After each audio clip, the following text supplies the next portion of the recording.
baile, olha o ingresso pro baile, quem quer ingresso pro baile? O baile do século, venha ver o Império dançar, os ingressos estão esgotados, esse aqui é o ingresso solidário. Solidário pra mim. Mas o ingresso é verdadeiro, o ingresso é fake. E já não tem mais 4.000 ingressos esgotados, só tem esses aqui, ó. Tu não vai querer ver o Império dançar? É o baile do século. É a tua última chance de ver o Império dançando. Não. Mas não é baile funk. Voltou na garupa do Zac, empinou na Baja 400. Bagaceiro, né? É lá na comunidade. Mas também não é assim, baile de 15 anos, né? Porque, baile de 15 anos é muito careta, né? Então, mais assim pra baile de formatura. Mas na real, é aquele baile de fantasia. Porque tu vai ver cair a máscara do Império. Sim, e vai ser uma festança, cara. Vai ser demais. Toda a alta sociedade, a nata da sociedade brasileira vai estar ali reunida naquela ilha da fantasia. Tu não vai perder. Últimos ingressos. Cara, às vezes tu fica com a impressão de que a história do Brasil foi escrita por um roteirista que carregou na mão.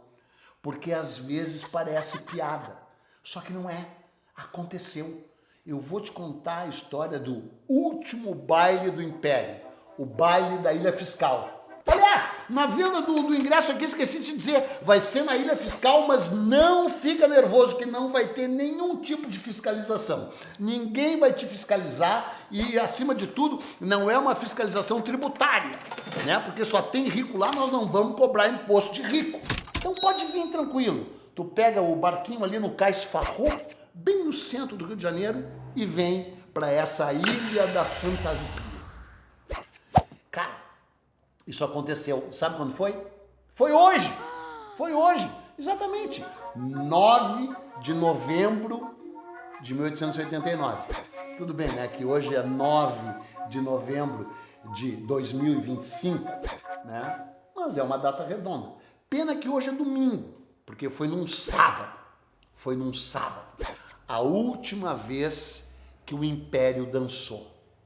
Então, eu vou te contar essa história porque ela é muito reveladora do Brasil. Porque tu sabe o que aconteceu no dia 15 de novembro de 1889, 6 dias depois do baile. O Império dançou. O negócio é o seguinte, a festa não deveria ter sido nesse dia. A festa estava marcada para o dia 19 de outubro. Mas daí aquele ingrato, o rei Luís I, que tu, na tua ignorância constrangedora, nem sabe quem foi, era um rei de Portugal, que era sobrinho do Dom Pedro I, portanto, primo segundo do Dom Pedro II, morreu. Sabe que as pessoas costumam morrer, né? Então, os caras não iam fazer uma festa, não iam dançar com um parente deles tendo morrido. E aí a festa foi transferida para o dia 9 de novembro de 1889. Aonde? Na Ilha Fiscal, aquela ilha pertinho ali da costa, na Baía de Guanabara, com aquele maravilhoso castelo, um castelo lindíssimo no estilo gótico provençal, com as ameias medievais, hein? Ameias medievais, não é ameia, é ameia medieval, é uma espécie de torre, né? Projeto de um arquiteto famoso, o Del Vecchio, que se eu conseguir chegar até o fim, o Del Vecchio vai entrar nessa história aqui também, tu vai ver. O prédio tinha sido inaugurado em 1800 e alguma coisa, 1881. O animal, o castelo foi inaugurado em 1889, no dia 27 de abril. 1881 é o ano em que começaram as obras. Vai estudar antes de falar. Era um prédio novo, tinha 8 anos, todo mundo queria visitar. Né? E aí, o motivo oficial para esse baile foi a visita do couraçado almirante Cochrane, da Marinha chilena. Só aí já dava quase um episódio, né? Porque tu sabe quem foi o almirante Cochrane, né? Cochrane. Se não sabe, deveria saber. Foi o lobo do mar. Foi aquele grande herói da independência do Peru, da independência do Chile, e que foi contratado pelo Dom Pedro I para lutar pela independência do Brasil também, ganhando um dinheirão. Só que o Chile fez a sua independência em 1810 e virou o quê? Uma república. E fez o quê? Aboliu a escravidão. Ou seja, era uma república que não era escravista. E o Brasil era uma monarquia sustentada pela bancada ruralista do Senado, que era escravista. O Dom Pedro II não era escravista, pelo contrário, ele era o dito imperador republicano. Ele era contra a escravidão. Só que ele não tinha a menor condição de abolir a escravidão, porque a base, o sustentáculo político dele era o agro, a bancada ruralista do Senado, os cafeicultor e os usineiros do Nordeste.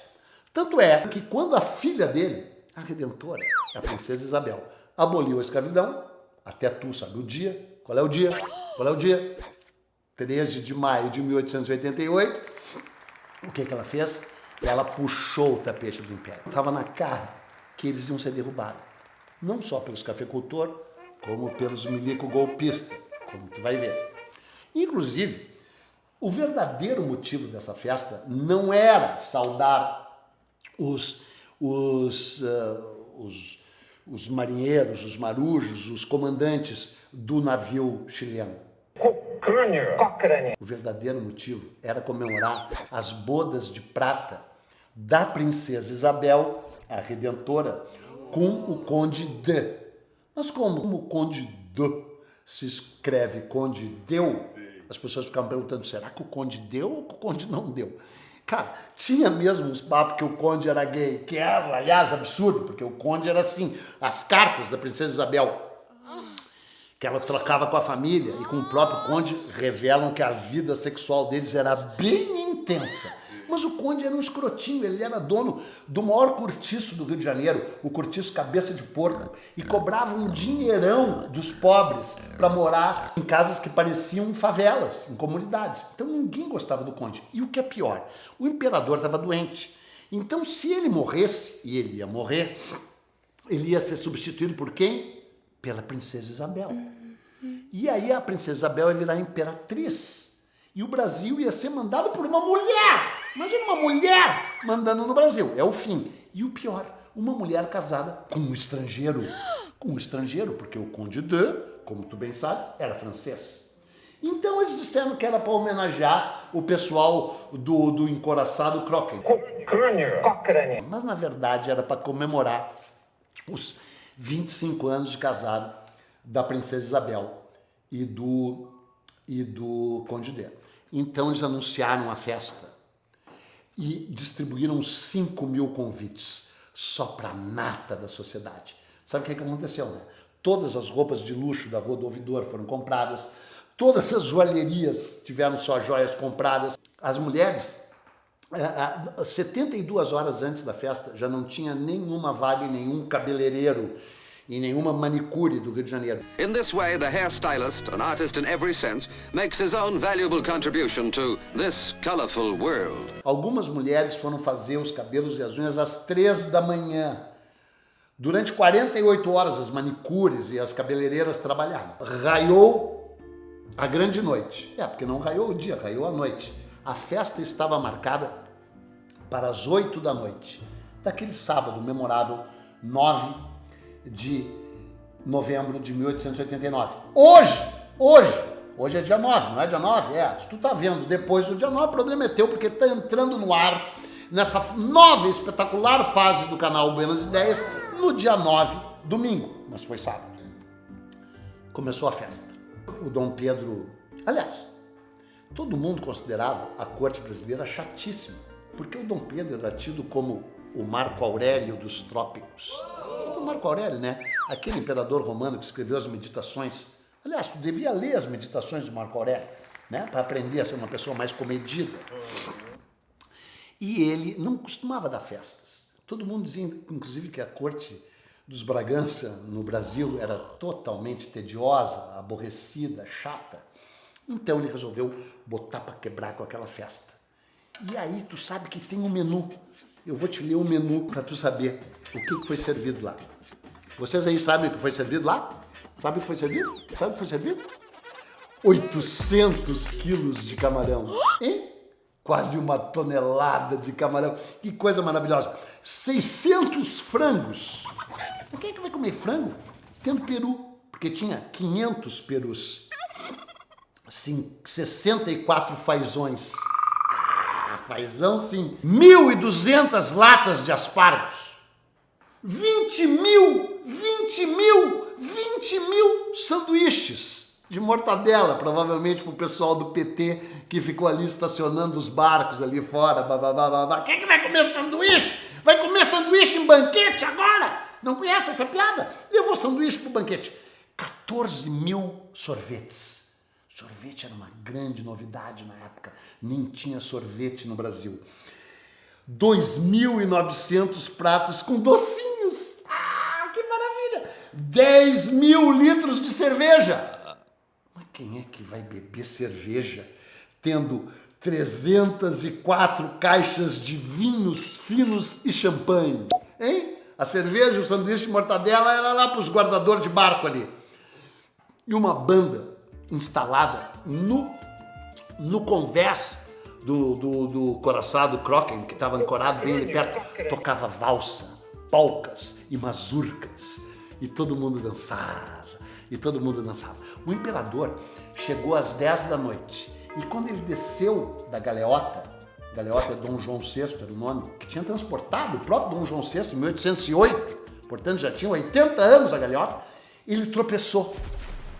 E aí o que ele disse? Não sabe o que ele disse? Puta que pariu. Não! Ele disse, o imperador tropeçou, mas a monarquia não caiu. Não caiu naquele dia. Caiu 6 dias depois. Tu sabe por quê? Porque naquele exato momento que o império dançava e bailava, e a festa custou 250 contos de réis. E a verba saiu do Ministério de Viação e Obras Públicas. E era o equivalente a 10% do orçamento de todas as obras programadas para o Rio de Janeiro naquele ano. Enquanto eles dançavam e cantavam e comiam canapé e bebiam champanhe e tomavam sorvete. A poucos quilômetros ali em linha reta, na Praia Vermelha, na Escola Militar da Praia Vermelha, o Benjamin Constant e os outros golpistas militares estavam reunidos para articular o golpe militar que ia derrubar o imperador.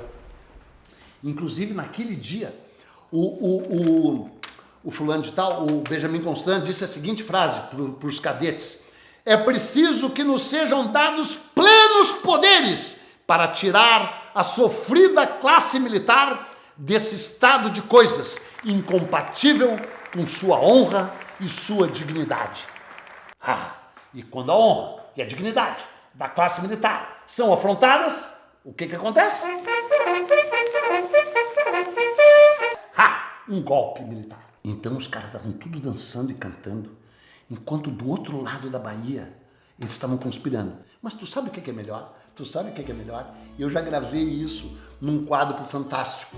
Porque quando o Benjamin Constant saiu dessa reunião golpista e voltou para a casa dele, que era no bairro Santa Teresa, ele tomou um esporro da mulher dele, a Maria Joaquina Botelho de Magalhães, que disse: Benjamin, toda a alta sociedade foi convidada para esse baile, e tu não, Benjamin, tu é um derrotado.